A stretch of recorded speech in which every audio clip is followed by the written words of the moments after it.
राजस्थान में नई सरकार बनी है, बीजेपी की गवर्नमेंट है, डबल इंजन की सरकार है। उम्मीद की जा रही है कि ईआरसीपी जो एक बहुत बड़ी मांग थी, लंबित मुद्दा था, शायद पूर्ण हो सकता है। यहाँ भरतपुर ज़िले के गांव वाले हैं, महिला भी हैं, बुजुर्ग लोग भी हैं, युवा भी हैं, सब तरह के लोग इनसे पूछेंगे कि आखिर ईआरसीपी जो डिमांड थी क्या वो पूरी हो सकती है, आखिर क्यों की जा रही थी, इसका फ़ायदा क्या होगा। बहुत सारे लोग हैं और स्टार्ट हम यहाँ से करते हैं। जो इस चीज़ को लीड कर रहे थे, एक आंदोलन कर रहे थे कि ईआरसीपी को राष्ट्रीय परियोजना में शामिल की जाए। इंदल जी, आप काफ़ी समय से इस चीज़ के लिए आंदोलन कर रहे थे, मांग कर रहे थे, पूरे क्षेत्रों में हम देखते थे। क्या लगता है डबल इंजन की सरकार है, बन सकती है अब? देखिए, हम 2007 से लगातार ये मांग कर रहे हैं सरकार से कि बरसात के दिनों में चंबल का सैकड़ों क्यूबिक मीटर पानी बेकार बेवजह बहकर के समुद्र में जा रहा है और भरतपुर की सारी नदियां हमारी सूखी पड़ी हैं। इस मांग को लेकर 2007 से हमारा आंदोलन है, आज तक चल रहा है। और अब हमें ज़रूर एक उम्मीद जगी है कि डबल इंजन की सरकार बनी है। बीजेपी के तमाम शीर्ष नेताओं ने ये भरोसा भी दिलाया था कि हमारी सरकार बनने पर हम ईआरसीपी को लागू करेंगे। तो अब हम ये उम्मीद करते हैं कि उन्होंने आपको अपना वादा निभाना चाहिए। किसान की जो खेती बर्बाद हो रही है बगैर सिंचाई के पानी की, उस पानी को, सिंचाई के पानी को प्राथमिकता के तौर पर उसमें तय करना चाहिए। लेकिन मैं इतना ही निवेदन करना चाहूँगा कि ये जो योजना है ईआरसीपी की, जो 2017 में वसुंधरा जी के समय में बन कर के दिल्ली भेजी गई थी, वो 50% जल निर्भरता पर बनी थी। उसका मतलब है कि 50% पानी पेयजल के लिए रिजर्व रहेगा, 34% खेती के लिए, सिंचाई के लिए प्रावधान किया गया था और 16% उसमें कारखाने के लिए पानी आरक्षित किया गया था। तो हम सरकार से निवेदन करना चाहते हैं, कैसे भी किसी तरह से कोई भी व्यवस्था करो, लेकिन खेती के लिए पानी का इंतजाम होना चाहिए। 50% जल निर्भरता पर ये ईआरसीपी की योजना। कुछ लक्षण आपको लग रहे हैं कि 1 महीना हो चुका है सरकार को, होने वाला है, इस तरह के कुछ संकेत मिल रहे हैं या वार्ता मिल रही है या कोई सूचनाएं मिल रही हैं कि भाई इस योजना पे काम शुरू कर रही है गवर्नमेंट?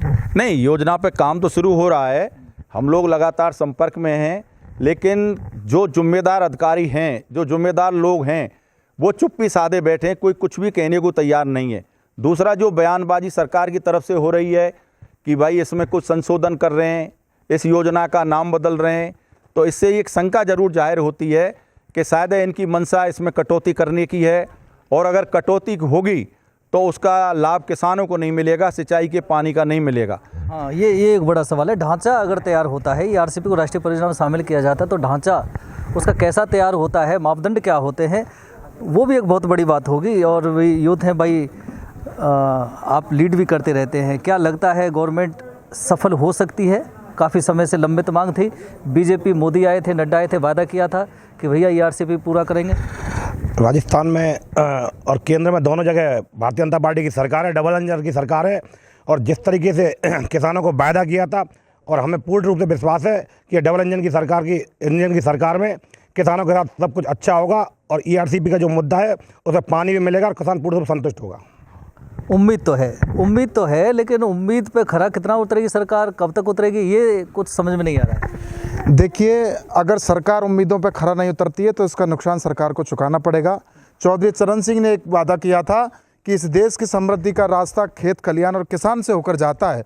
अगर ये सरकार किसान के बारे में सोचती है, राजस्थान के 13 जिलों में अगर पानी मिलता है, दिल्ली मुंबई इंडस्ट्रियल कॉरिडोर हमारे पास से गुजरता है, तो निश्चित ही यहाँ जो है भविष्य की असीम संभावनाएं व्यापार की भी छिपी पड़ी हैं और ये क्षेत्र पंजाब के नाम से जाना जाएगा। आप देखते हैं ये क्षेत्र बहुत उपजाऊ क्षेत्र है और 50% की अगर योजना बनती है तो उसमें 34% अपने जो है इंडस्ट्रियल के लिए और 16% इस तरीके से और 50% पीने के लिए रिजर्व होगा।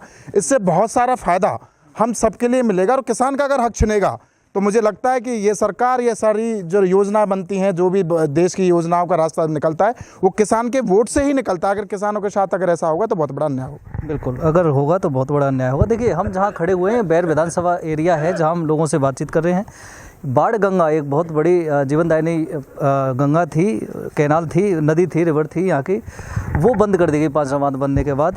सूखा पड़ा हुआ है, वाटर जो लेवल है वो बहुत नीचे जा चुका है। ट्यूबवेल अगर लगाते हैं किसान सिंचाई के लिए, फसलों के लिए, तो पानी नहीं निकल पाता, बहुत बड़ी समस्या है। इसलिए उम्मीद भी है कि भाई ERCP को राष्ट्रीय परियोजना में शामिल किया जाता तो शायद इनके दिन सुधर जाएंगे।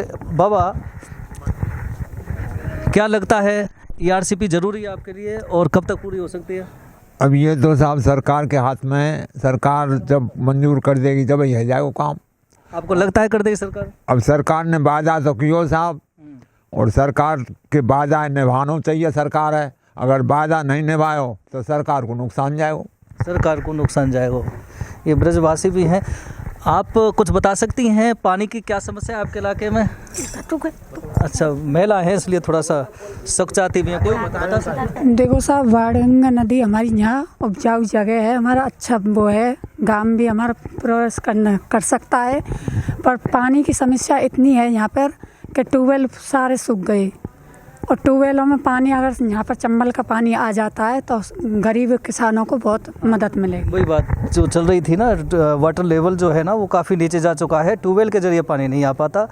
अगर ERCP से कनेक्ट होता है, पानी आता है, तो शायद बहुत बड़ी सफलता और प्रोग्रेस यहाँ के लोगों को हो सकती है। सर, आप कुछ कहना चाहेंगे? कहना चाहेंगे साहब, ये वाटर जो लेवल है बहुत गहरा चला गया और ट्यूबवेल भी नहीं लग पाते, बहुत किसान बहुत परेशान है। और पानी नदी जैसे ये सूखी पड़ी हुई है, पिछली 20 साल से पानी नहीं आया नदी में, इसलिए वाटर लेवल बहुत गहरा गया। आपको लगता है JP नड्डा, PM मोदी, इन्होंने जो वादा किया था हमारी सत्ता आएगी राजस्थान में तो ERCP को पूरा करेंगे क्या? देखो, करना तो चाहिए उन्हें। अब तो डबल इंजन की सरकार आ गई है, खेतों को पानी, पीने को पानी, जो वादे किए वो करने चाहिए। अब करने तो चाहिए, इस मांग को तो काफ़ी समय से किया जा रहा था, सो गहलोत सरकार में भी किया जा रहा था, मांग की जा रही थी लेकिन हो नहीं पाई थी। अब शायद उम्मीदें हो सकती है बाबा? हाँ, उम्मीद तो हमको मतलब 90 का 99% उम्मीद है कि हो सकती है, क्योंकि इंजन के पीछे डिब्बा लग रहे हैं। डिब्बा कैसे लग रहे हैं? डिब्बा हमारी जो सरकार है, जो राजस्थान की जो सरकार, हम तो डिब्बा मान रहे हैं, इंजन नहीं मान रहे हैं। इंजन तो बड़ा दिल्ली है। हाँ, दिल्ली है। हम तो डिब्बा में मतलब इंजन में डिब्बा भी जोड़ दिया है। पूर्ण विश्वास है? हाँ, पूर्ण विश्वास है। और हम भीतर मरे धरे पानी ना है, बिना पानी है। लेकिन देखिए, सरकार आई है तभी पूरा हो सकता है, ये उम्मीद है, पहले नहीं हो पाया। नहीं, पहले चल रही योजना पर पहले डिस्टर्ब था, इंजन कछुओ डिब्बा कछुए, इसलिए डिब्बा की सरकार इंजन नहीं सुन रहा था, या ये भी सीढ़े। लेकिन डिब्बा इंजन के चक्कर में घाटा तो आप लोगों का। हाँ, अब घाटा हमने पूरा कर दिया, हमारी पब्लिक ने, हमने पतो स्थान मन और धन थे। बिल्कुल, देखिए पीड़ा तो है, पीड़ा भी है। और दूसरा ये है, देखिए गहलोत सरकार के टाइम गहलोत सरकार भी काफ़ी मांग करती रही थी कि मोदी से कि भाई ERCP को राष्ट्रीय परियोजना में शामिल किया जाए, नहीं हुआ। वो ठीक है, BJP आई है सत्ता में, डबल इंजन सरकार है, वादा कर रहे हैं कि भाई हम पूरा करेंगे, लेकिन बड़ा सवाल तो यही है कि कई वर्षों से लोग पानी की मांग कर रहे हैं, सिंचाई नहीं हो पा रही है, पानी पीने को नहीं मिल रहा है।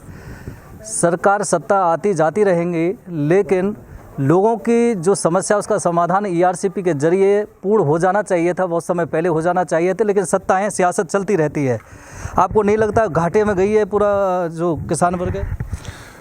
किसान तो हर तरह से बर्बाद हो रहा है, ना सिंचाई के पानी का प्रबंध है और ना उसको लागत मिल पा रही है, ना उसको समर्थन मूल्य मिल पा रहा है। देखिए, मेरा सवाल ये, आपको ये नहीं लगता है कि PM की अगर बात करें, मोदी BJP गवर्नमेंट है तो प्रधानमंत्री देश के, लोग जो ERCP की मांग कर रहे थे, चाहे कांग्रेस सरकार थी राजस्थान में, हो जाना चाहिए था पूरा। डबल इंजन की सरकार का इंतजार ही क्यों किया? उसमें भी अगर आ भी गई है डबल इंजन सरकार तो टाइम भी कितना लगेगा ये भी नहीं कह सकते। नहीं, बिल्कुल, ये आज से 5 साल पहले ही हो जाना चाहिए था। इन्होंने जानबूझ के इसको अटकाया है BJP ने डबल इंजन के चक्कर में, और जब काट छांट करके ही करना था तो 6 साल पहले क्यों नहीं किया इसको? अब तक तो ये योजना पूरी हो जाती और अब तक यहाँ लोगों को पानी मिल जाता। अब जब डबल इंजन की सरकार पर मंजूर करने का वादा किया था तो इनको 50% जल निर्भरता पर ये योजना मंजूर करनी चाहिए। और बिल्कुल हम स्पष्ट तौर से कहना चाहते हैं, फिर कल हमारी दौसा में संघर्ष समिति की मीटिंग हुई है और अब 9 तारीख को फिर दौसा में किसान संगठनों की मीटिंग हो रही है। हम बिल्कुल साफ और स्पष्ट कहना चाहते हैं सरकार से कि हमें सिंचाई के लिए पहले पानी चाहिए, उसके अलावा हम किसी तरह की कोई समझौता को स्वीकार नहीं करेंगे और किसी तरह की काट छांट की पानी होते हुए भी अगर हमको पानी नहीं दिया गया तो हमारा आंदोलन बरकरार जारी रहेगा। बिल्कुल, देखिए सत्ताएं हैं, पार्टियां हैं, वो सत्ता में आती रहेंगी जाती रहेंगी, लेकिन बड़ी जो अहम बात है वो ये है कि ईआरसीपी एक बहुत बड़ा इशू पूर्वी राजस्थान के लिए बना हुआ है। 13 जिले के किसानों को फ़ायदा होने वाला है।